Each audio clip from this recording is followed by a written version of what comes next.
వెంకటేశాయ. అఖిలాండ కోటి బ్రహ్మాండ నాయకుడైన శ్రీ శ్రీనివాస పరబ్రహ్మ యొక్క దివ్యానుగ్రహ విశేషం చేత తిరుమల తిరుపతి దేవస్థానం వారు అనేక ధార్మిక కార్యక్రమాలు నిర్వహిస్తున్నారు. అందులో భాగంగా ప్రతిరోజు మనం శ్రీమన్ మహాభారత అంతర్గత అరణ్య పర్వలోని విశేషాలను యథాశక్తి తెలుసుకునే ప్రయత్నం చేస్తూ ఉన్నాం. ఈనాటి ప్రవచన కార్యక్రమాన్ని మంగళ పద్యాన్ని పఠిస్తూ ప్రారంభించుకుందాం. నారాయణం నమస్కృత్య నరం చైవ నరోత్తమం దేవీం సరస్వతీం వ్యాసం తతో జయముదీరయేత్. మహత్వాత్ భారవత్వాచ్చ మహాభారతముచ్యతే నిరుక్తమస్య యో వేద సర్వపాపైః ప్రముచ్యతే. శ్రీ గురుభ్యో నమః. హరి ఓం.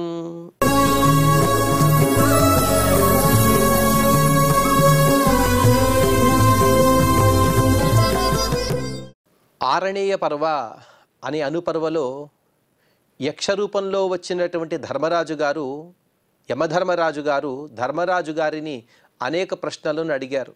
దానికి హేతుబద్ధమైన ధర్మబద్ధమైనటువంటి సమాధానాలని ఇచ్చిన తర్వాత వరాన్ని కోరుకోమంటే యుధిష్ఠిరుడు తన నలుగురు తమ్ములు కూడా బతకాలి అని కోరాడు. కోరిన తర్వాత ఇటువంటి మహాబల సంపన్నులైనటువంటి నా తమ్ముళ్ళని నీవు ఒకేసారి పడేశావంటే నీవు సామాన్య యక్షుడివి కావు, నీవెవరో సెలవివ్వమని ప్రార్థించాడు.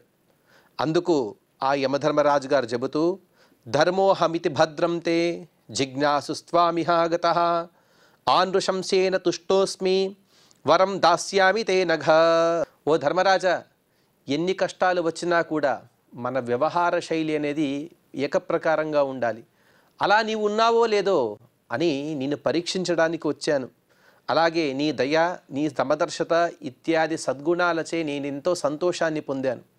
ఇప్పుడు ఒక వరాన్ని ప్రసాదించాను కదా, ఇంకా ఏదైనా వరాన్ని కావాలా అని అడగమని చెబుతూ, వరం వృణీష్వ రాజేంద్ర దాతా హ్యస్మితవా నఘ ఏ హిమే పురుషా భక్తాః న తేషామస్తి దుర్గతి. అదిగో నేను సాక్షాత్తుగా యమధర్మరాజుని, నాపై ఎవరైతే భక్తి చేస్తారో వారికి ఎప్పటికీ కూడా దుర్గతి కలగదు. అందుకోసం నీకు ఇంకా ఏవైనా వరం కావాలా అడగమని అడిగినందుకు యుధిష్ఠిరుడు తను వరాన్ని అడుగుతూ, యుధిష్ఠిరోవాచ అరణీ సహితం యస్య మృగో హ్యాదాయ గచ్చతి తస్య ఆజ్ఞయో నలుప్యేరన్ ప్రథమోస్తు వరో మమ.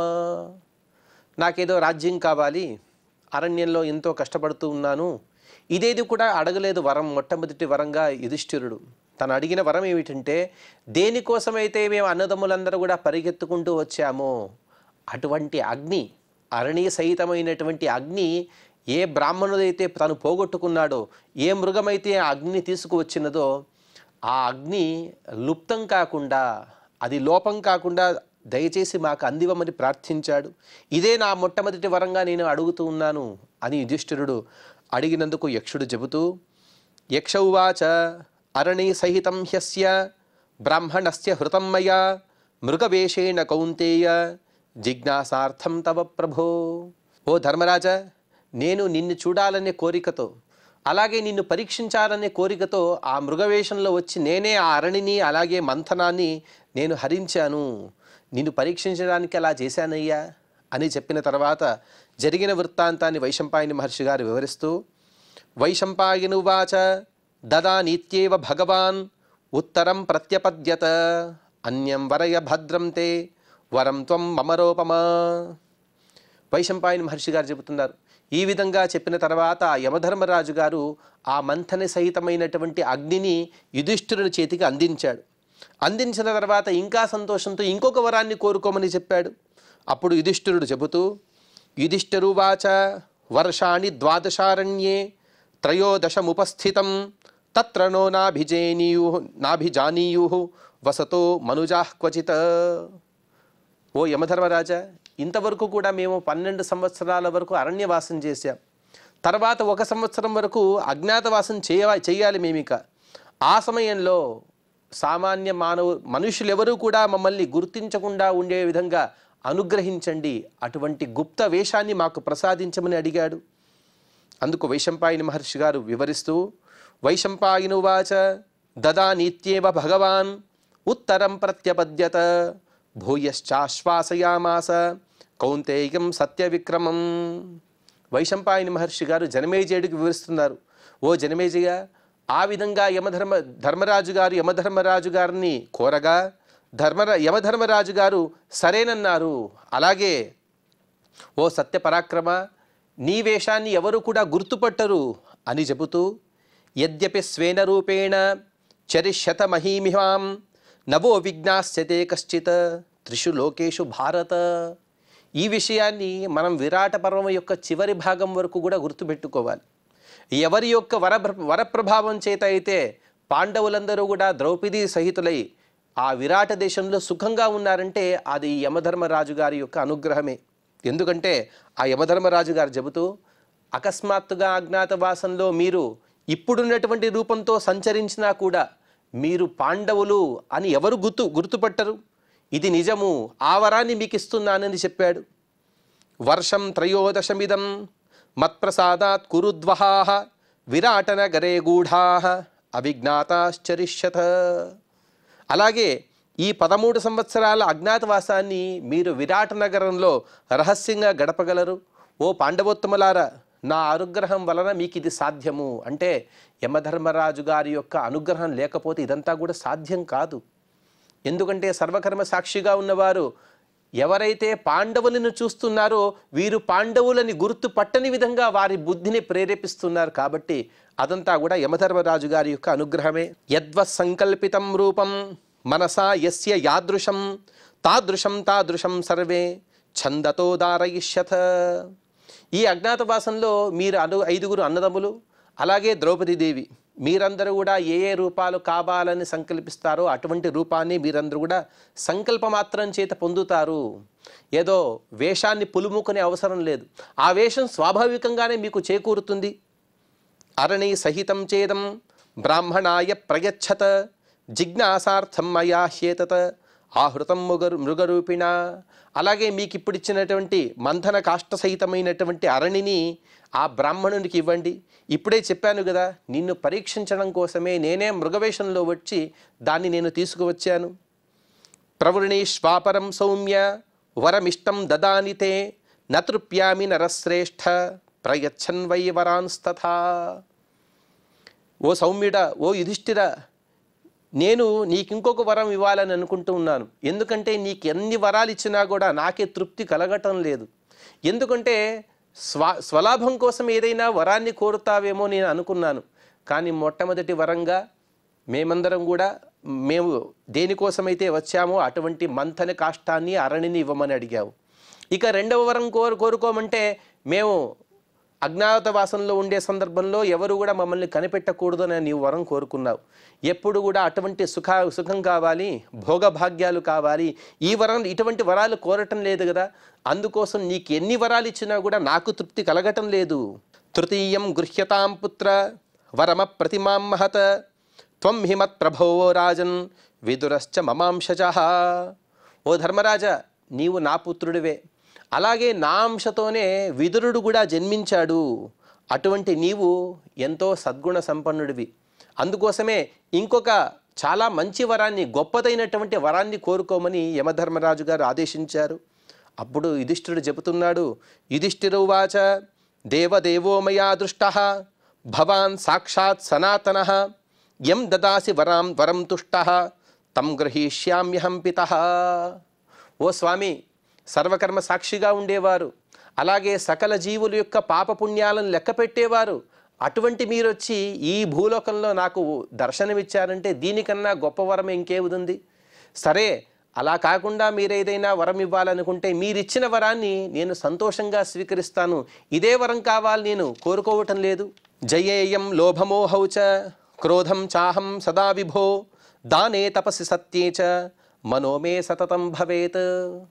ఎవరైతే సజ్జనులు ఉంటారో వారెప్పుడు కూడా సద్గుణాలనే కోరుతారు. ఇక్కడ యుధిష్ఠిరుడే చెబుతున్నాడు. అలాగే మీరు వరం కోరమని చెప్పారు కదా, నాకు సద్గుణాలనే ప్రసాదించండి. క్రోధాన్ని, లోభాన్ని, మోహాన్ని జయించాలి. ఎప్పుడు కూడా దానము, సత్యము, తపస్సు, ఈ మూటిటి యందు నా మనస్సు ఎప్పుడు కూడా లగ్నమై ఉండాలి. దాని యందే నా మనస్సు నిక్షిప్తమై ఉండాలి. ఈ మూడింటిని నేను వదలకూడదు. అటువంటి వరాన్ని మూడింటిని వదలాలి, మూడింటిని వదలకూడదు అనే వరాన్ని దయచేసి నాకు అందించండి, ప్రసాదించండి అని కోరినప్పుడు యమధర్మ ఉవాచ ఉపపన్నో గుణైరేతైః స్వభావే నాసి పాండవ భవాన్ ధర్మ పునశ్చైవ యథోక్తం తే భవిష్యతి. ఓ పాండుపుత్ర, ఓ యుధిష్ఠిర, నీవు సాక్షాత్తుగా ధర్మస్వరూపివే. అందుకోసం నీవు చెప్పినటువంటి దుర్గుణాలు లేవు. సద్గుణాలన్నీ కూడా సహజంగా నీ దగ్గరే ఉన్నాయి. భవిష్యత్తులో కూడా నీవు కోరిన విధంగా ఈ సద్గుణాలు నిన్ను వదిలి వెళ్ళవు, దుర్గుణాలు నీ దగ్గరికి రావు అని వరాన్ని ఇచ్చిన తర్వాత జరిగిన వృత్తాంతాన్ని వైశంపాయని మహర్షి గారు వివరిస్తూ, వైశంపాయనువాచ ఇత్యుక్త్వాంతర్దధే ధర్మః భగవాన్ లోకభావనః సమేతాః పాండవాశ్చైవ సుఖసుప్తా మనస్వినః. ఈ విధంగా వారికి కావలసినటువంటి వరాలన్నీ అందించిన తర్వాత యమధర్మరాజు గారు తమ సంయమనీపురానికి వెళ్ళిపోయారు, అనగా అక్కడ అదృశ్యమైపోయారు. ఇక పాండవులందరూ కూడా, అనగా భీముడు, అర్జునుడు, నకులుడు, సహదేవుడు, వీరందరూ కూడా ఇంతకాలం వరకు కూడా సుఖంగా నిద్ర నుండి లేచిన విధంగా వారందరూ కూడా కనబడుతూ ఉన్నారు. ఉపేత్య చాష్టమం వీరాః సర్వ ఏవ గతక్లమాః ఆరణేయం దదుస్తస్మై బ్రాహ్మణాయ తపస్వినే. వారందరూ కూడా తమ ఆశ్రమానికి వచ్చారు. ఏ బ్రాహ్మణుని యొక్క అగ్నిని అయితే స్వీకరించి మృగం పారిపోయినదో ఆ బ్రాహ్మణుడికి అతని యొక్క అగ్నిని, అలాగే మంథని కాష్టాన్ని రెండిటిని కూడా అతనికి అందించారు.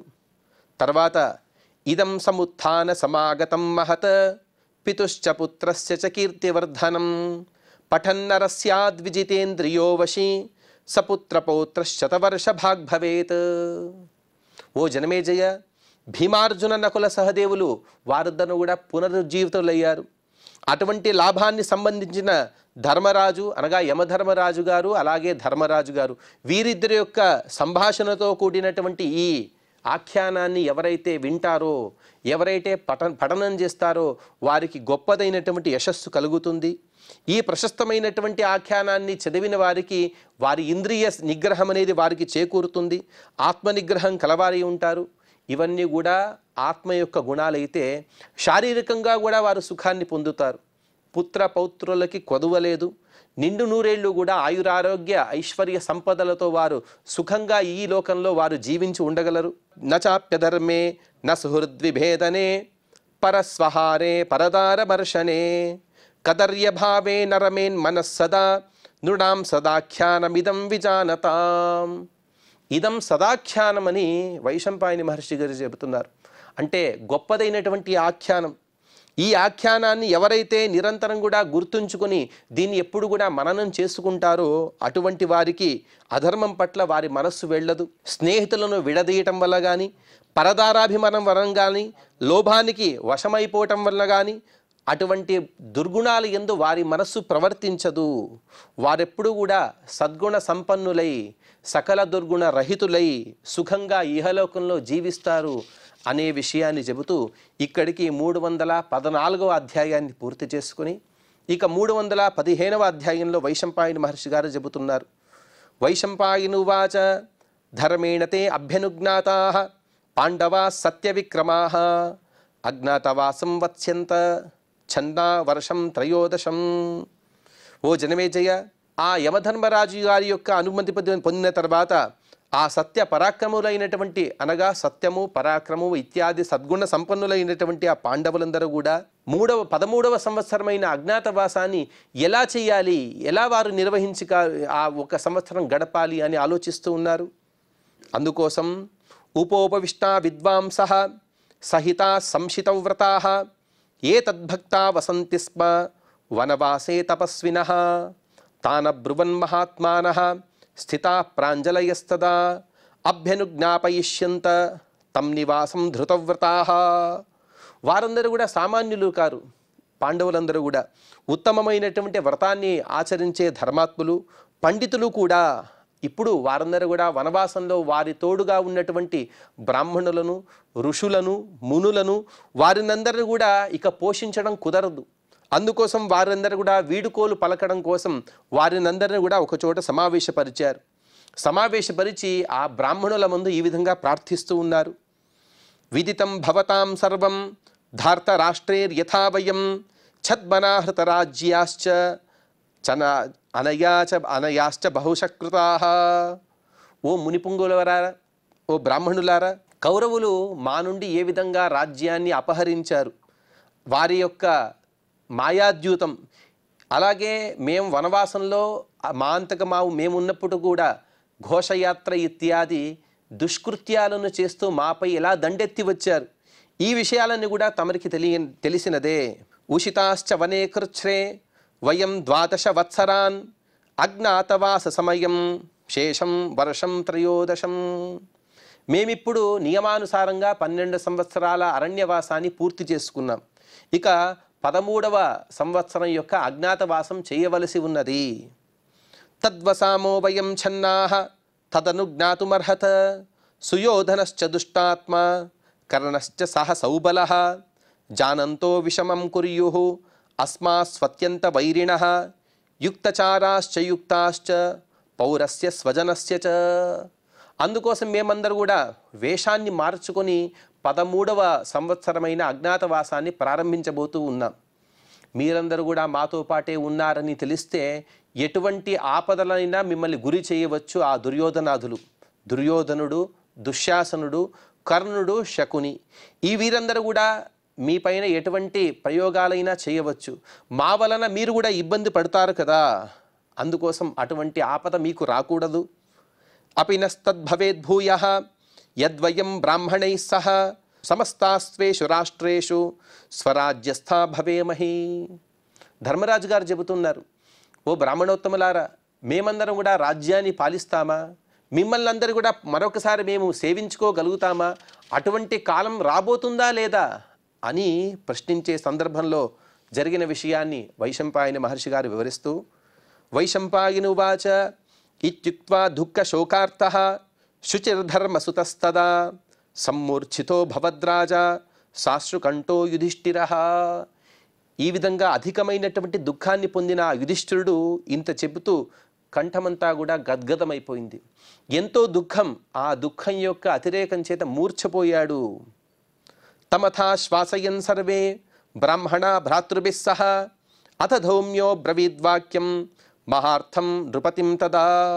అప్పుడు అతని సోదరులు, అక్కడ ఉన్నటువంటి బ్రాహ్మణులు అతన్ని ఓదార్చారు. తర్వాత సమస్త మహర్షుల యొక్క అభిప్రాయాన్ని ధౌమ్యాచారుల వారు గంభీరంగా ఈ విధంగా చెబుతూ ఉన్నారు. ధౌమ్య ఉవాచ రాజన్ విద్వాన్ భవాన్ దాంతః సత్యసంధో జితేంద్రియః నైవం విధాః ప్రముహ్యంతే నరాః కస్యాంచిదాపది. ఓ రాజా, నీవు విద్వాంసుడివి, ఇంద్రియ నిగ్రహం కలిగిన వాడివి, సత్యప్రతిజ్ఞుడివి, జితేంద్రియుడివి. మీ వంటి ధీరులు, అందులోనూ మీ వంటి తమ్ముడు, ఇటువంటి గొప్ప తమ్ముళ్ళను కలిగినటువంటి నీవు ఈ విధంగా అధైర్యాన్ని పొందకూడదు, వివేకాన్ని కోల్పోవద్దయ్యా. దేవేరప్యాపద ప్రాప్తాః ఛన్నైశ్చ బహుశస్తథా తత్ర తత్ర సపత్నానాం నిగ్రహార్థం మహాత్మభిః.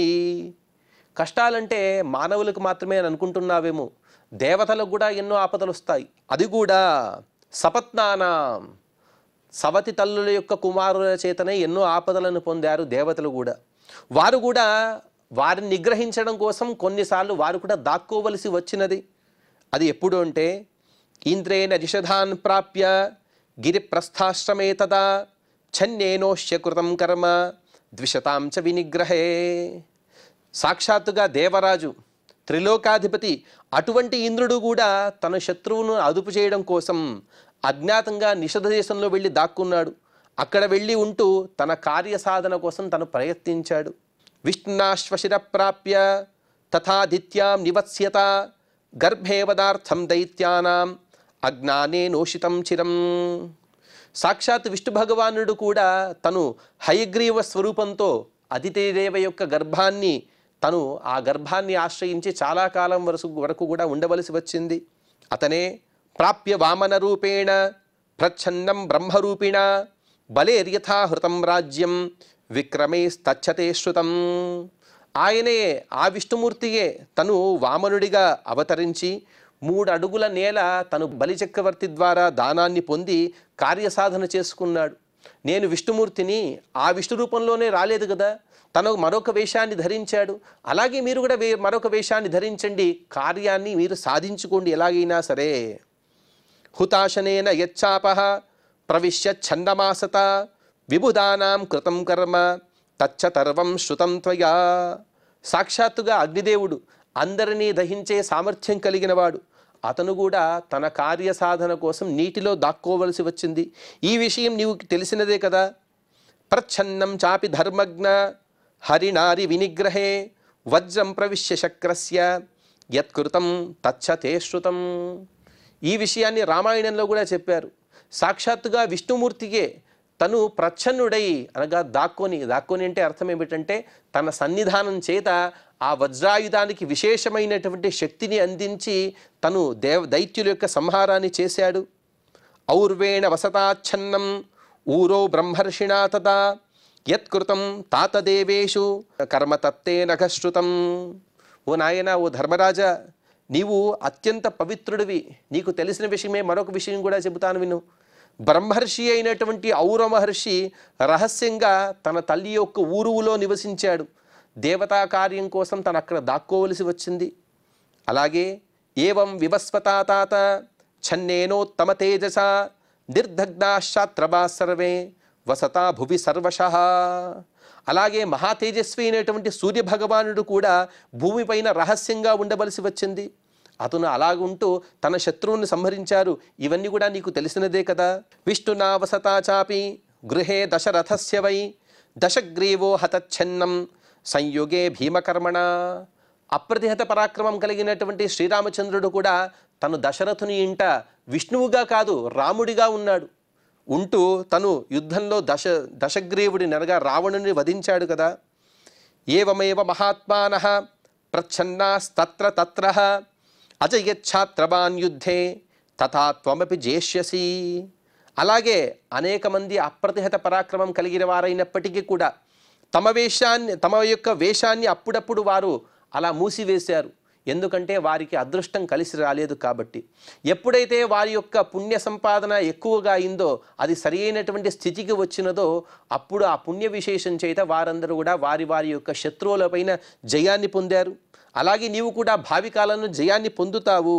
తథా ధౌమ్యేన ధర్మజ్ఞః వాక్యే సంపరితోషితః శాస్త్రబుద్ధ్యా స్వబుద్ధ్యా చ నచచాల యుధిష్ఠిరః. ఆ విధంగా ధౌమ్యాచార్యుల వారు సమస్త ఋషుల యొక్క మనోభావాన్ని ధైర్యవచనాలని చెప్పిన తర్వాత ధర్మరాజు కూడా శాస్త్రరీత్యా స్వబుద్ధి ద్వారా ఆలోచించి గొప్పదైనటువంటి స్థైర్యాన్ని పొందాడు. తన స్వధర్మం నుండి చలించలేదు. అథాబ్రవీన్ మహాబాహు భీమసేనో మహాబలః రాజానం బలినాం శ్రేష్ఠః గిరాసం పరిహర్షయన్. అటు తర్వాత బలవంతులలో శ్రేష్ఠుడైన భీమసేనుడు తన వాక్కులతో తన మాటలతో యుధిష్ఠిరునికి ఉత్సాహాన్ని పొంపొందిస్తూ ఈ విధంగా మాట్లాడుతూ ఉన్నాడు. అవేక్షయా మహారాజా తవ గాంధీవ ధన్వన ధర్మానుగతయా బుద్ధ్యా నకించిత్ సాహసం కృతం. ఓ మహారాజా, ఓ యుధిష్ఠిర, ఓ అన్నయ్య గారు, లోకవీరుడైనటువంటి గాంధీవధారి అయిన అర్జునుడు కేవలం మీ ఆజ్ఞ కోసం ప్రతీక్షిస్తూ ఉన్నాడు. మీరు ఒక్కసారి అనండి, సమస్త కౌరవ వంశాన్ని మేము నాశనం చేసేస్తాం. ఎందుకంటే మీరు ధర్మానికి కట్టుబడి ఉన్నారు కాబట్టి మీ మాటకు మేమందరం కూడా కట్టుబడి ఉన్నాం. ఎందుకంటే సహదేవో మయా నిత్యం నకులశ్చ నివారితౌ శక్తో విధ్వంసనే తేషాం శత్రూణాం భీమ విక్రమౌ. నేను అక్కర్లేదు, అర్జునుడు అక్కర్లేదు, నీవు పోవక్కర్లేదు. ఒక నకులుడు చాలు, ఒక సహదేవుడు చాలు. వీరిద్దరిలో ఒకరు వెళ్ళినా చాలు. సమస్త ఆ దుర్యోధనాదులను వధించి మన రాజ్యాన్ని మన హస్తగతం చేసుకునేటువంటి సామర్థ్యం కలిగిన వారే. కానీ ప్రతిరోజు కూడా నేను వారిని వారిస్తూ ఉన్నాను. భీముడు చెబుతున్నాడు ఈ మాటలన్నీ కూడా. ఎప్పుడు కూడా యుద్ధం అంటే ఉత్సాహంతో ఉరకలెత్తే భీముడు చెబుతున్నాడు, నేను పదే పదే వారిని వారిస్తున్నారు కాబట్టి వారందరూ కూడా శాంత చిత్తంతో ఇంకా నీ మాట కోసం ప్రతీక్షిస్తున్నారు. నవయం తత్ ప్రహాస్యామో యస్మిన్ మోక్షతి నో భవాన్ భవాన్ విదత్తాం తత్సర్వం క్షిప్రం జేష్యామహే రిపూన్. మీరు మాకు ఏ పని అప్పగించినా దాన్ని పూర్తి చేయకుండా వదిలే ప్రసక్తే లేదు. మీరు యుద్ధబేరి మోగించండి, అనగా యుద్ధానికి సిద్ధమనండి, శత్రువులని శీఘ్రంగా మేమందరూ కూడా సంహరిస్తాము.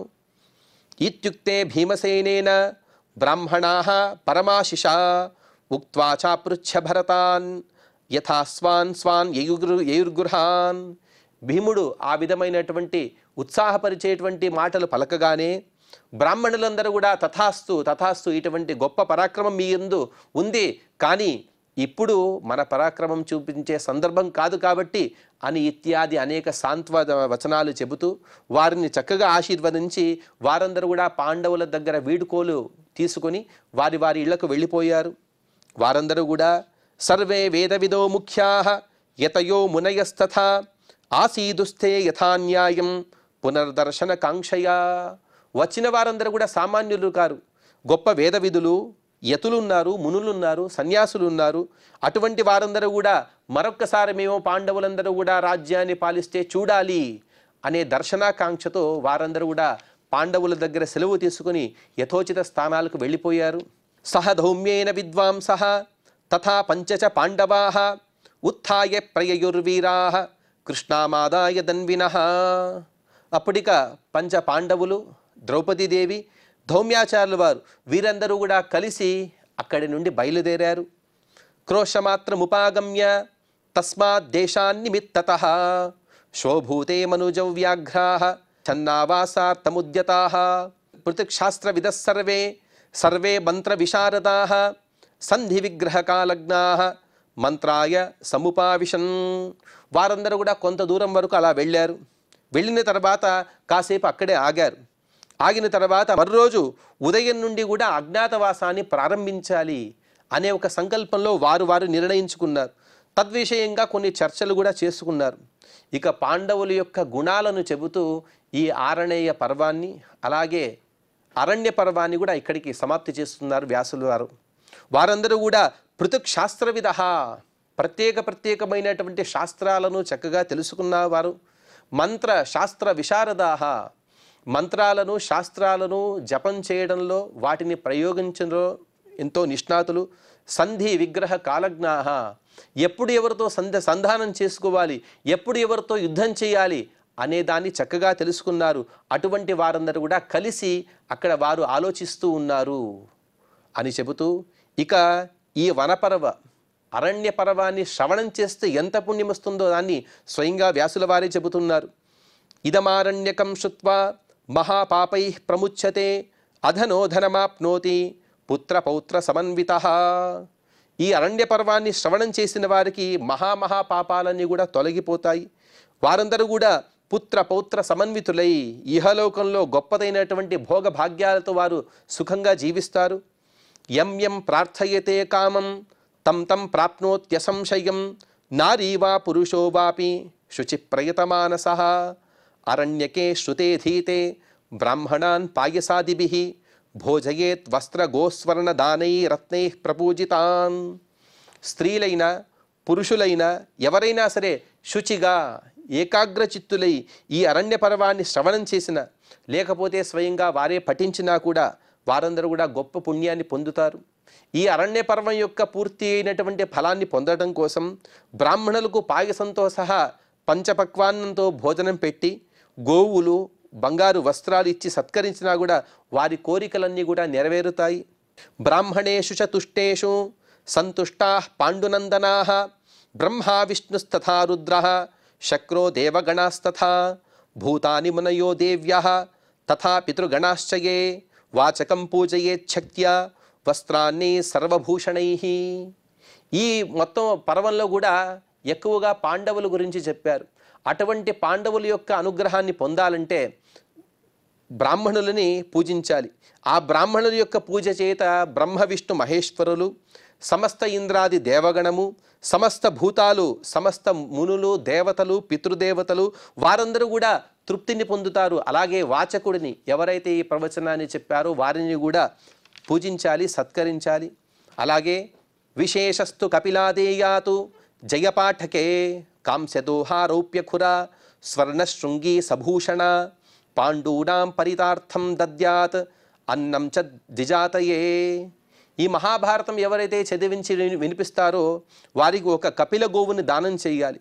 దానితో పాటు పాలు పితకడం కోసం ఒక కాంస్య పాత్రని, ఆవులకి యొక్క గిట్టలకు వెండి, కొమ్ములకు బంగారు తొడుగులుండాలి, అటువంటి గోదానం చేయాలి. అలాగే ఇతర భూషణాలతో అలంకరించి పాండవుల సంతోషం కోసం ఒక గోదానం చేయాలి. ఆరణ్యకమాఖ్యానం శృణుయాద్యో నరోత్తమః సస్వర్గకామమాప్నోతి పునఃస్వర్గతి మాప్నుయాత్. ఈ అరణ్య పర్వ కథ వినేవాడు ఉత్తముడు. వాడు ఇహలోకంలో సమస్త కోరికలను కూడా తను తీర్చుకున్న తర్వాత నిశ్చింతగా తను దేహాన్ని వదిలి పరలోకంలో కూడా గొప్ప లోకాలని పొందుతాడు అని చెబుతూ ఇక్కడికి ఆరణేయ పర్వ యొక్క సమాప్తి, అలాగే అరణ్య పర్వ యొక్క కథాశ్రవణ మహిమ దాన్ని కూడా సమాప్తి చేశారు వ్యాసుల వారు. తర్వాత పర్వం యొక్క శ్లోకాన్ని కూడా మనం ప్రారంభించుకుందాం. నారాయణం నమస్కృత్య నరం చైవ నరోత్తమం దేవీం సరస్వతీం వ్యాసం తతో జయముదీరయేత్. ఇంతవరకు కూడా మనం ఎన్నో పర్వలతో అనుపర్వలతో కూడినటువంటి ఆరణ్య పర్వ, అరణ్యక పర్వని మనం పూర్తి చేసుకున్నాం. దీని పేరే ఆరణ్యక పర్వ. కథ మొత్తం కూడా అరణ్యంలో జరిగినది. ఆరణ్యకము అంటే ఎటువంటి ఐహిక కామనలు లేక కేవలం భక్తి జ్ఞాన వైరాగ్యం కోసమే అరణ్యంలో నివసిస్తారు మునులందరూ కూడా. అటువంటి భక్తి జ్ఞాన వైరాగ్యాలను కోరుతూనే ఈ అరణ్య పర్వం యొక్క శ్రవణాన్ని పఠనాన్ని చేయాలి. అటువంటి గొప్ప ఈ అరణ్య పర్వ యొక్క శ్రవణాన్ని దాన్ని చెప్పే గొప్ప సౌభాగ్యాన్ని ఆ వెంకటేశ్వర స్వామి వారు మనకందరికి కూడా ప్రసాదించారు. అటువంటి వెంకటేశ్వర స్వామి వారికి అనంత నమస్కారాలు తెలుపుతూ, లక్ష్మీయాది సమస్త తాత్విక దేవతలకు కూడా నమస్కారాలను తెలుపుతూ, శుభాన్ ధ్యాయంతి ఏ కామాన్ గురుదేవ ప్రసాదజాన్ ఇతరాన్ ఆత్మపాపోత్థాన్ తేషాం విద్య ఫలిష్యతిని శాస్త్రం చెబుతోంది.